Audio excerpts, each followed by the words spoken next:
नमस्कार दोस्तों, ये video editorial compilation for mains का पार्ट है। आप प्लेलिस्ट में जाके एडिटोरियल की वीडियोस पेपर वाइज और टॉपिक वाइज देख सकते हो। और अगर आप दिसंबर 2019 के बाद की वीडियोस को देखना चाहते हो तो वीडियो के नीचे मौजूद ज्वाइन बटन की सहायता से आप मेंबरशिप को ज्वाइन कर सकते हो। चलिए डिस्कशन स्टार्ट करते हैं। आप जनरल स्टडी पेपर 3 के इस टॉपिक से आर्टिकल को रिलेट कर सकते हो।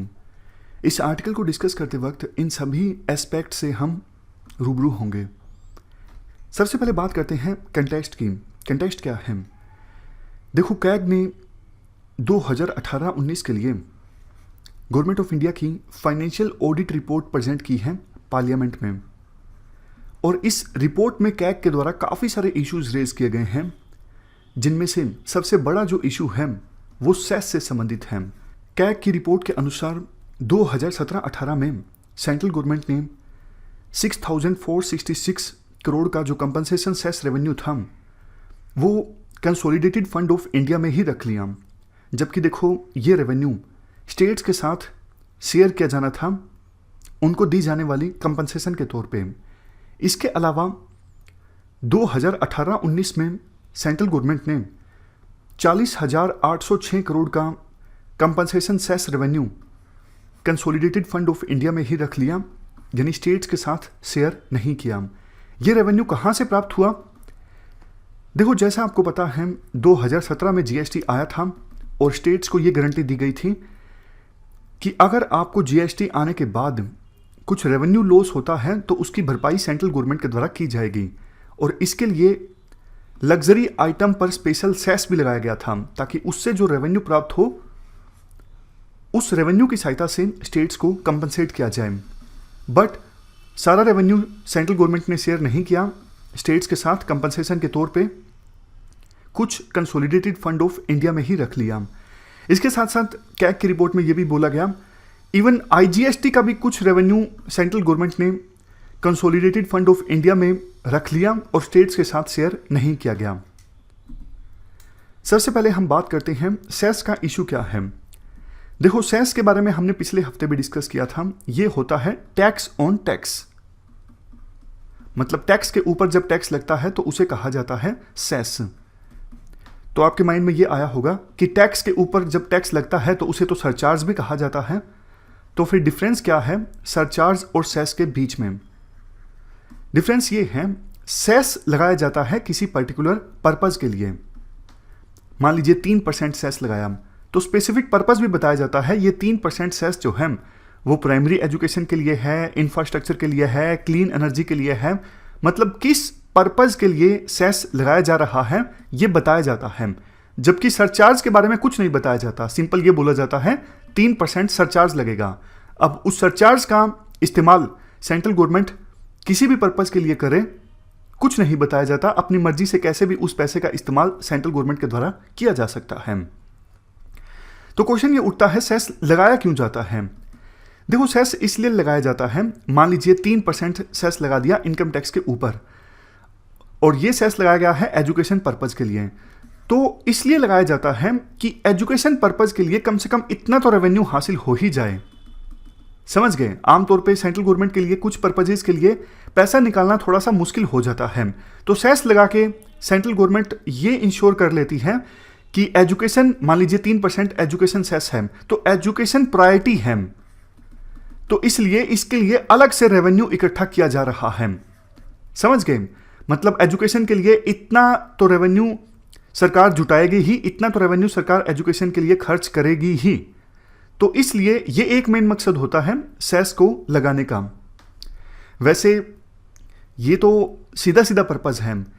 यूं कहते हैं ना कई बार कि दिखने वाला पर्पज अलग है और ना दिखने वाला पर्पज अलग है। तो ना दिखने वाला पर्पज कौन सा है? ना दिखने वाला पर्पज देखो ये होता है कि सेस से जो रेवेन्यू इकट्ठा होता है वो सेंट्रल गवर्नमेंट को स्टेट्स के साथ शेयर नहीं करना पड़ता। आगे ये क्वेश्चन है भी कि जब सेस के इतने सारे क्रिटिसिज्म हैं तो फिर गवर्नमेंट सेस लगाती क्यों है? इसका सीधा सीधा रीजन ये है क्योंकि सेस से जो रेवेन्यू इकट्ठा होता है ना उसको शेयर नहीं करना पड़ता सेंट्रल गवर्नमेंट को स्टेट्स के साथ। वैसे देखो, 14th फाइनेंस कमीशन ने यह कहा था कि जो डिविजनल पूल ऑफ टैक्सेस हैं मतलब वो टैक्स रेवेन्यू जो शेयर होगा स्टेट्स के साथ, वो किस रेशो में होगा? 42% जाएगा स्टेट्स के पास, बाकी 58% रहेगा सेंटर के पास। तो फाइनेंस कमीशन की इस रिकमेंडेशन के बाद सेंट्रल गवर्नमेंट को ये लगा, अरे भैया 40 रुपये के टैक्स रेवेन्यू में अगर हम 42 रुपये दे देंगे स्टेट्स को तो हमारे पास कुछ बचेगा ही नहीं, हमारे पास बचेंगे सिर्फ 58 रुपये। तो सेंट्रल गवर्नमेंट ने क्या किया? सेस ज़्यादा लगाने स्टार्ट कर दिए, क्योंकि सेंट्रल गवर्नमेंट को पता था सेस से जो हम रेवेन्यू इकट्ठा करेंगे वो तो हमें शेयर करना ही नहीं पड़ेगा स्टेट्स के पास, वो सारा का सारा पैसा हमारे पास ही रहेगा। तो आज के समय में सेंट्रल गवर्नमेंट के द्वारा 35 सेस लगाए जाते हैं। सोच के देखो, सेस का तो पर्पज ये था ना कि किसी प्रोग्राम को, फॉर एग्जांपल एजुकेशन को या फिर इंफ्रास्ट्रक्चर को सेंट्रल गवर्नमेंट प्रायोरिटी देना चाहती है, इसीलिए अलग से उसके लिए पैसा इकट्ठा कर रही है। बट अगर 35 सेस सेंट्रल गवर्नमेंट के द्वारा लगाए जाएंगे तो फिर तो पूरा पर्पज ही डिफीट हो जाता है ना भाई। 35 प्रोग्राम्स को एक साथ प्रायोरिटी दे रही है सेंट्रल गवर्नमेंट, ये अपने आप में थोड़ा सा अजीब है। इतने सारे सेस लगाने का स्टेट्स के रेवेन्यू पे क्या नुकसान हुआ है? अगला क्वेश्चन देखो ये उठता है। काफी एडवर्स इंपैक्ट पड़ा है स्टेट्स के रेवेन्यू पर इतने सारे सेस लगाने से, 35 सेस लगाने से। क्यों? क्योंकि देखो जैसा हमने शेयर किया, डिस्कस किया, सेस का जो रेवेन्यू है वो स्टेट्स के साथ शेयर नहीं होता।